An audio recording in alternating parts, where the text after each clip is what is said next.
안녕하세요. 보험의 본질을 이야기하는 보험인사이트입니다. 자, 오늘은 30, 40대를 위한 2대 질병보험 베스트 3 종결해드리겠습니다. 뇌혈관, 심장질환 걱정은 되는데 순환계니 2대 주요 치료비니 이름만 들어도 머리 아프시죠? 저희 채널에서 6개월 전에 부정맥과 순환계 치료비를 추천하지 않는 이유를 말씀드린 적이 있는데요. 그 당시 결론은 진단비, 수술비, 혈전용의 치료비 이렇게 기본에 충실한 진수혈 플랜을 추천드린다 였습니다. 그런데 신상품이 막 쏟아지면서 추천 순위에 변동이 생겼는데요. 요즘 많은 분들이 가입하고 계시는 진단비 플러스 2대 질병 주요 치료비 보험 만기형으로 구성된 플랜 때문입니다. 물론 가격만 싸다고 무조건 좋은 건 아니죠. 진짜 위험을 막아주면서 가격도 착한가, 이게 핵심이거든요. 이런 기준에 딱 맞는 현재 시점 가장 완벽한 세 가지 플랜을 뇌심장 보험으로 종결해 드리겠습니다. 과연 승자는 누구일까요?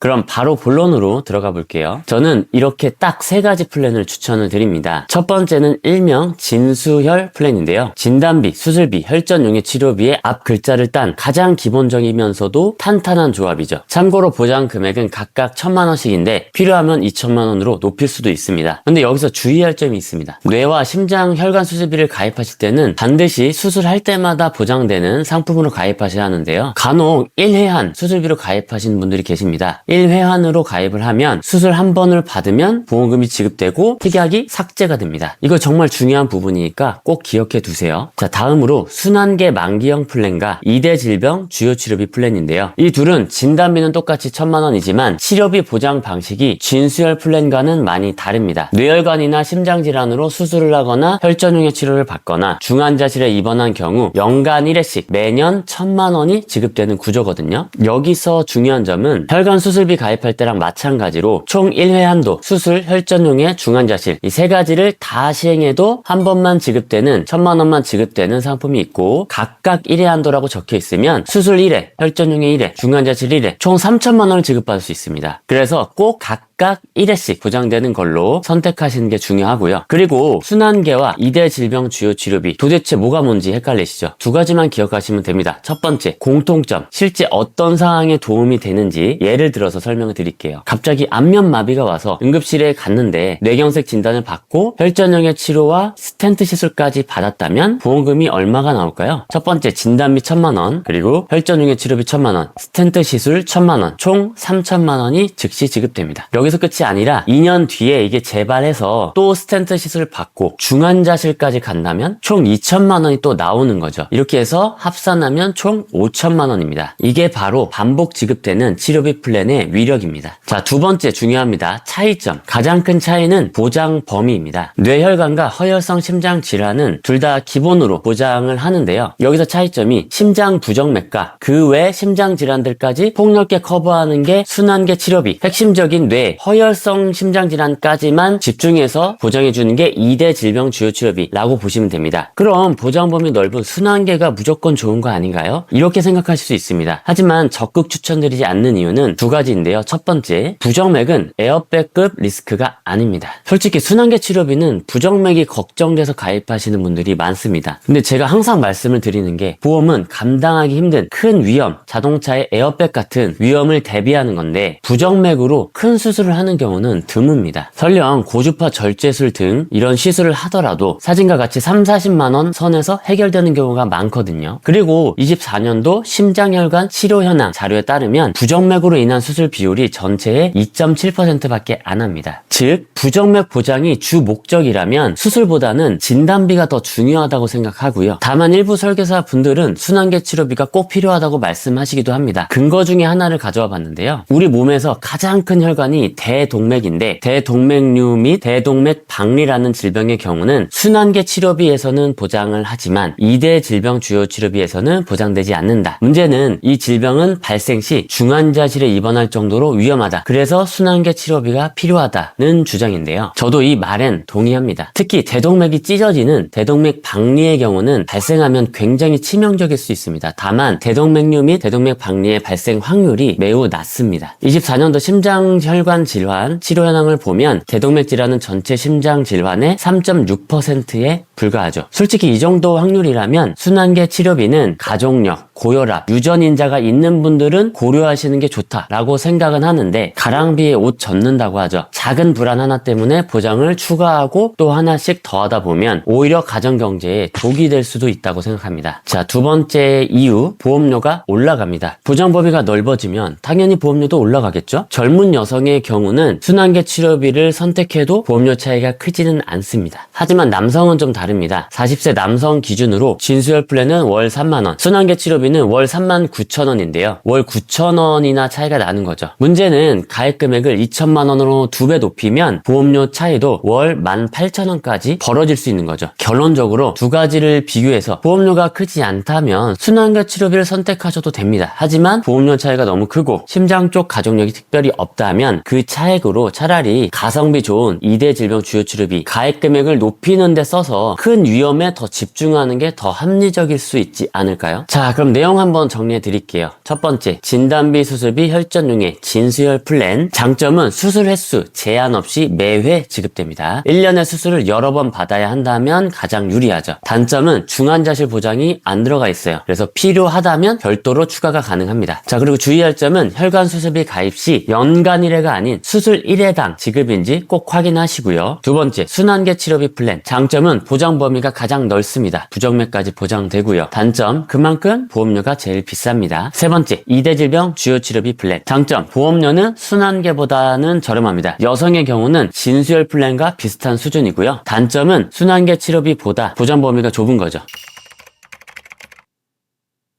자, 그런데 결정을 못 하시는 분들을 위해서 딱 정해 드릴게요. 첫 번째, 진수혈 플랜 같은 경우는 나는 복잡한 건 싫고 핵심 보장만 가성비 있게 챙길래, 이런 분들 추천드리고, 두 번째, 순환계 플랜은 나는 돈을 더 내더라도 부정맥이나 심장 쪽 가족력이 너무 걱정이 된다, 이런 분들. 세 번째, 2대 주요 치료비는 가성비와 반복 보장 둘 다 놓칠 수가 없다, 특히 여성분들 적극 추천을 드리고 있습니다.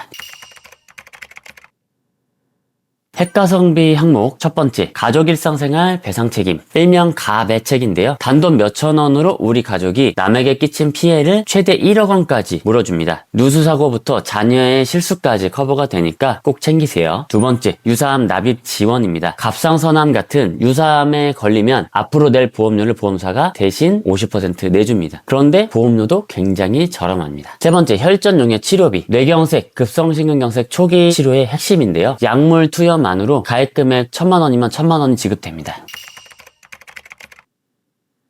가장 많이 묻는 질문 첫 번째는, 유병력자는 비싼가요? 아닙니다. 최근 10년형 상품이 출시가 됐는데 이게 최근 10년 동안에 입원 수술력 특별한 게 있는지 이런 것들을 물어보는 거거든요. 근데 이 상품으로 가입했을 때 오히려 건강체보험보다 비슷하거나 저렴한 경우도 있습니다. 그래서 유병력자는 보험료가 무조건 비싸다, 이거는 옛날 말이니까 너무 걱정하실 필요는 없겠고요. 두 번째 질문, 예전 보험은 바꿔야 하나요? 저는 웬만하면 유지하시고 보완하시는 걸 추천을 드리고 있어요. 하지만 이게 갱신형인지 불필요한 항목이 있는지 점검은 필요하겠다 라고 말씀드립니다. 세 번째, 언제 가입하는 게 유리한가요? 연령이 높을수록 병력이 많을수록 비례해서 보험료는 오를 수 있겠죠. 그래서 특히 상해보험 말고 질병보험의 경우는 가입의 적기는 빠를수록입니다. 내가 나이를 한 살 더 먹고 병력이 어디가 더 아프기 전에, 늦기 전에 미리미리 알아보시는 걸 추천드리고요. 저희 보험인사이트가 11년간 지켜온 원칙이 있습니다. 상담을 주신 분들께 여쭤보면 대부분 계약 전 알림 의무를 꼼꼼하게 확인하고 가입한 적이 없다라고 말씀을 많이 하시더라고요. 하지만 저희는 돌다리도 두드려보는 방식으로 가입 전 병원 이력, 직업, 이륜차 운전 여부 등을 MRI 검사하듯 정밀하게 확인한 후 가입을 진행합니다. 왜냐하면 이렇게 해야 나중에 보험금을 청구할 때 보험사와의 분쟁 없이 고객님들을 지켜드릴 수 있기 때문입니다. 절차가 조금 번거롭더라도 보험을 제대로 안전하게 가입하고 싶은 분들은 아래 카톡 링크로 문의 주시고요. 그럼 시청해 주셔서 감사합니다. 보험 광고는 생명보험 광고 심의 기준을 준수하였으며 유효기간은 11일부터 1년입니다.